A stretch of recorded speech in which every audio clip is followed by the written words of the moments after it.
Greetings and welcome back to Room 303 in our Chats with Emily, as we are calling our readings through the poetry of Emily Dickinson. We are referencing the Johnson edition, and we turn now to poem 349, I Had the Glory, That Will Do. Notice glory capitalized. Now, we are back to an observation that we've made a couple of times. Emily and negation. Emily and the word no. There is a whole lot that has been said about this topic. Emily said no to any number of things in her life. No to maybe religious practices, no to travel, obviously no to society. Many years later than this poem, she would even consider or contemplate saying no to the man who most returned her love, the judge, Otis P. Lord. We've spoken about him already.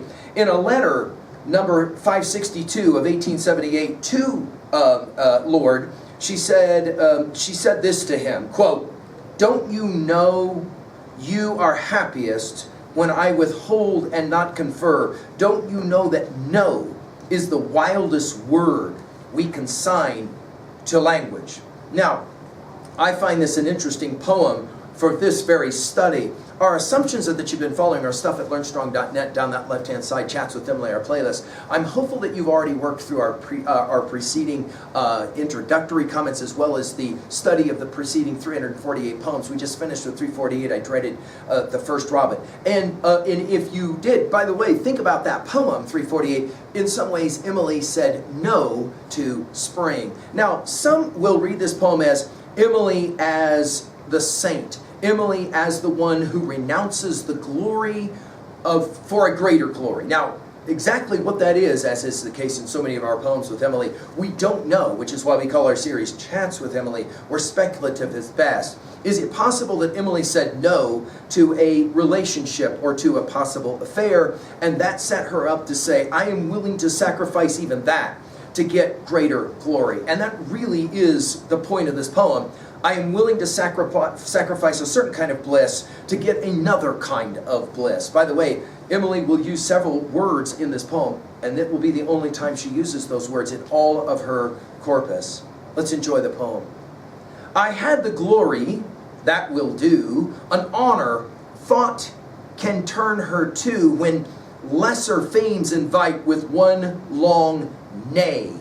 Bliss is early shape, deforming, dwindling, gulfing up, time's possibility.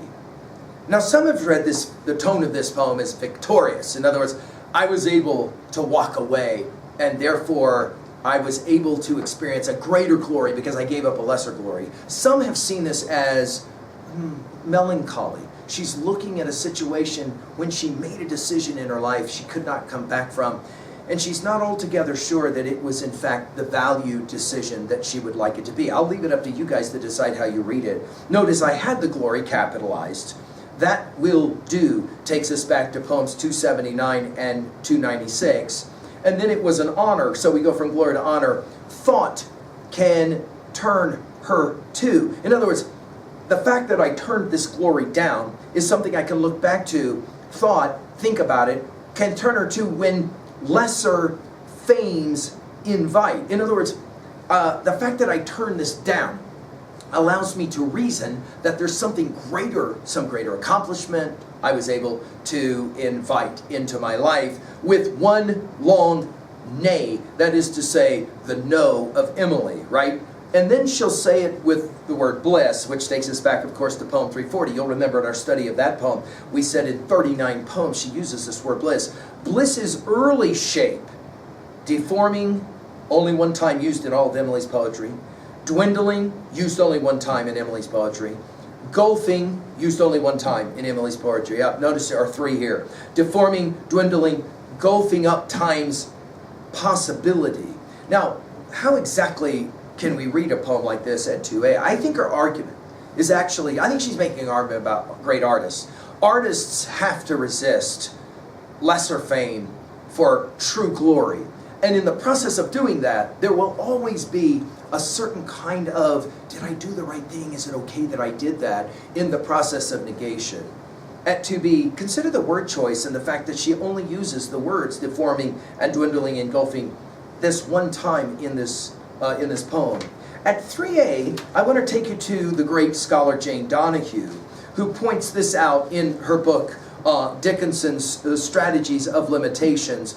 She says it this way: the idea that Emily imposed limits on herself in order to increase her power inside of those limits. In other words, the argument being that she sets up difficulties and challenges for herself. Think about how Dante does this in the Divine Commedia.